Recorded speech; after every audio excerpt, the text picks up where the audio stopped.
The following video concerns the subject matter of a piece of music, a cat, and radio transmitters.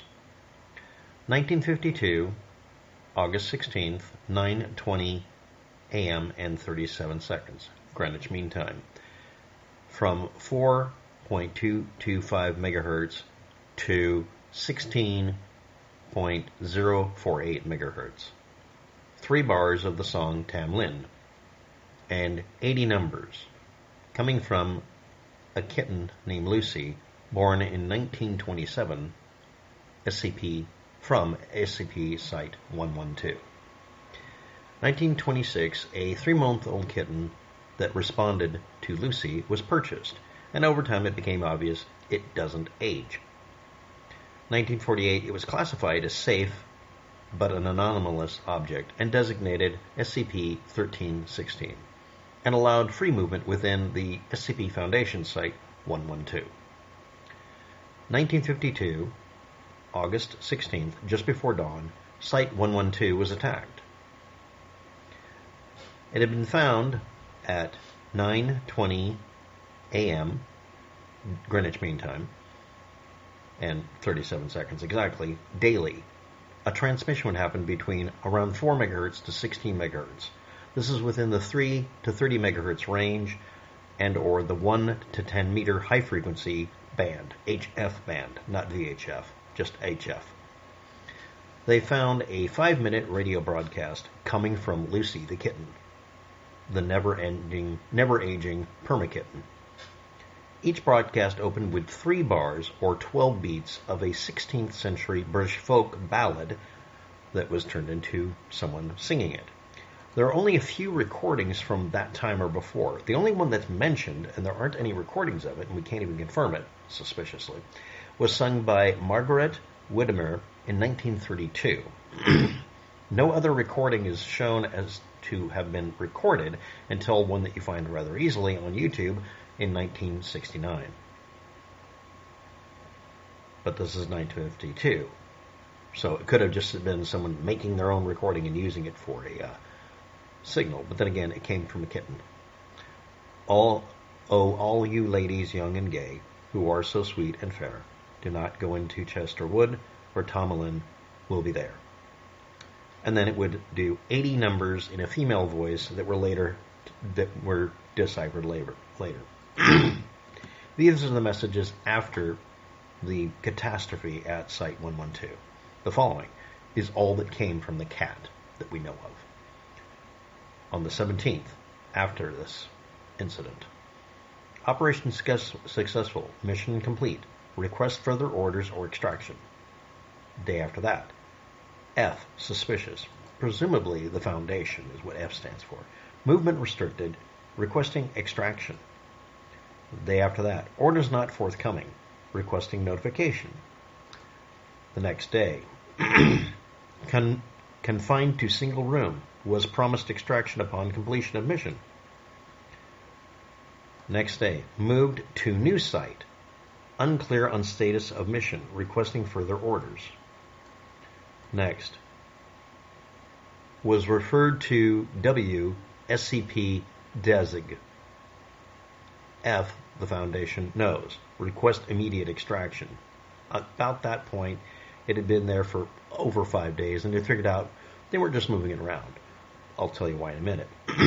Unclear if last message received or extraction requested, please.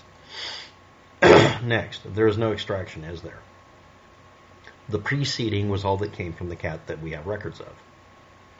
1952, August 25th, when no transmissions were forthcoming, SCP-1316 was now designated Feline Espionage Device, Euclid. And this is 1952. New secure containment procedures, or, other words for SCP, but secure containment procedures, or special containment procedures, the common names that are used for this, they go all over the place. It can be anything you want to. It just means a very staccato set of instructions on how to take care of something, like how to keep a hammer that keeps nailing itself, from doing so. That sort of thing. In this case, it's a cat. It, the kitten, is to be contained at a bio-containment site currently listed as number 39. It is the only SCP object to be housed there. It will be housed within a radio frequency shielded enclosure, a Faraday cage, that is 2.5 by 2 by 1.5 meters, with a single radio receiver to make audible and or record all of its transmissions, which of course it sat there and looked at. This is a bandwidth scanner looking in the HF range. And it is to be fed twice daily, and its litter box must be changed out every 3 days, presumably supplying it with water. Since then, the regular 9:20 a.m. Greenwich Mean Time daily broadcast never resumed, because there's a radio in there, and apparently its bandwidth is limited. Or is it?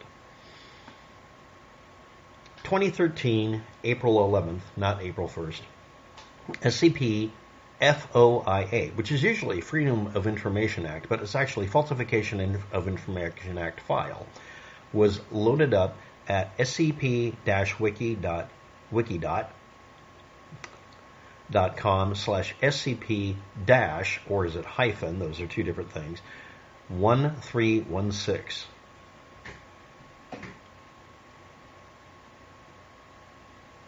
Meow. Now, what is this based on and where did this come from? The story is actually quite old, but it's not fantastically old in this form.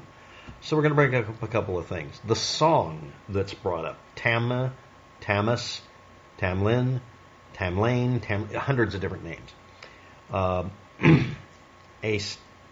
You can find it listed as having a person sing it at one time, and there being a recording of it. And it has a whole backstory of how the oral tradition was turned into finally a recording on a record player someplace, and no one can find a copy since then. A Songcatcher in the Southern Mountain, 1937, on page 200 something, is supposed to reference that this song was recorded by that person. The next reference to it being available is kind of spurious, but it's 1960 something. So between those times, the only one that could have come up would have actually been just the 1937 record player version, or someone just doing their own version of it to make the beginning of this numbers station type transmission pre-recorded for the cat. Yes, I said that with a straight face. Now, you'd have to also see the following. Why would you do that? 1967, something happened that is terrifyingly similar. And it is, as of right now, very likely to have really been done, because sometimes people just need to justify, I guess, their paycheck or their job position.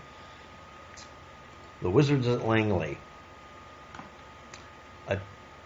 1967, March sometime, was the finalization of a $20 million Langley/CIA Cold War espionage project called Acoustic Kitty. Later on it was just called that. It's retroactively named that. A spy cat with a battery sewn into its stomach, with a wire leading to an antenna on its spine, a mic in its ear, all of this connected to a transceiver near the base of the skull. All of this was abandoned due to the difficulty of training the cat to behave as required. And it's at the NSA archive. There's only a few pieces of paper that were ever published about it, because it was such a just-so story. We get a cat, and we attach a transceiver to it with a battery, and train it, this is the hard part, train it to go from point A to point B, and sit there for a designated period of time, and then it gets a treat. And if it doesn't get fed, or if it's simply not hungry, it would just wander off.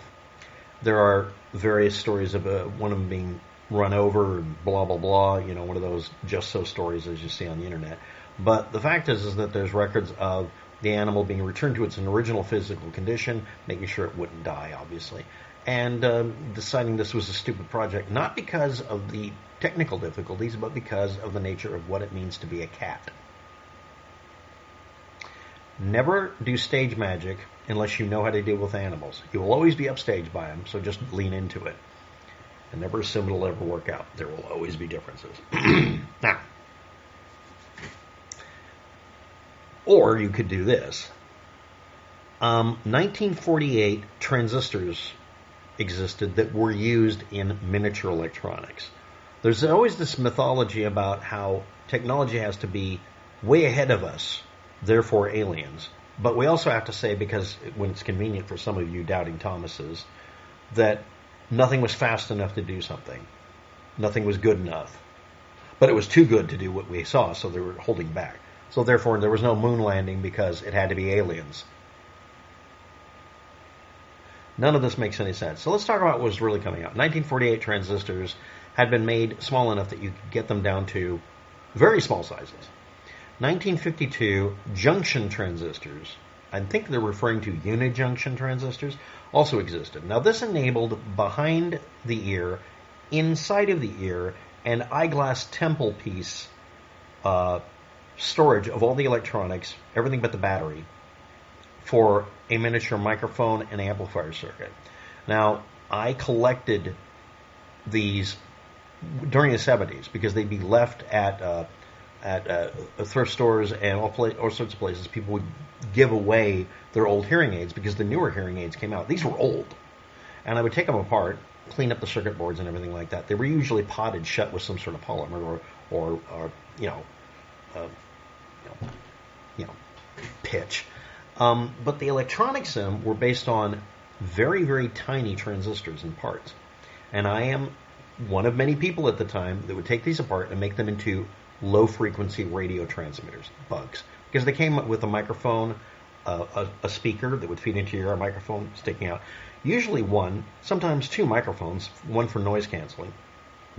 And they would have audio frequency amps that were frequency limited, not because of the transistors, but because they had to limit them because they were too good at amplifying radio signals.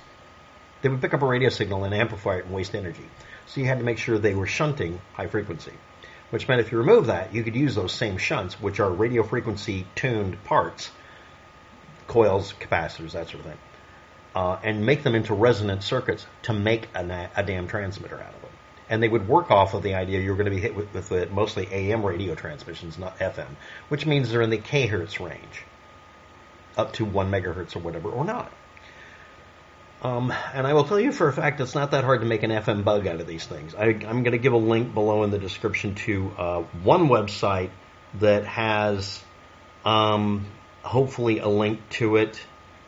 There's a bunch of websites that give you information about that, but the Crypto Museum, refusing to put time and date stamps on the bugs they found, pisses me off. But they did give a circuit for one of them.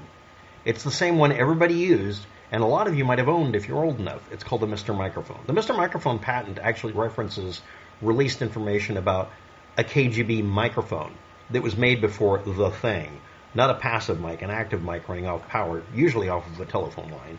It's the simplest FM transmitter you can come up with. And at the time, FM and sidebanding FM would have been very hard to pick up and could be made very covert. Let's review. By the same timeline of this story, 1952, you could get the parts and just build a bug. The reason it wasn't done very often is because it was easier to detect than some of the more covert ones. But that's not the point. Let's say you're a cat and you only need to transmit for 5 minutes, and they're going to have trouble finding you. It took these guys 5 or 6 days to pick out where it was to find the cat inside of their facility that had been attacked. Running a battery in the belly, antenna down, all this, or just I built one this big, a circuit board this big. It's literally half an inch across. Put it on the collar, or if you're going to embed it anywhere, just bury it in the fur, or do something other than this. Anyway. Yeah, that was an example of the CIA wasting $20 million to pad someone's coke and blow, hookers and blow bill. Anyway, yeah, that's what inspired the story, by the way. So, Lucy the kitten, the covert listening device, will forever be kept in a room wishing it could go, meow, bitches, who got caught. Anyway, that's the story. And another one will come up later about the song, which is almost impossible to trace. Bye.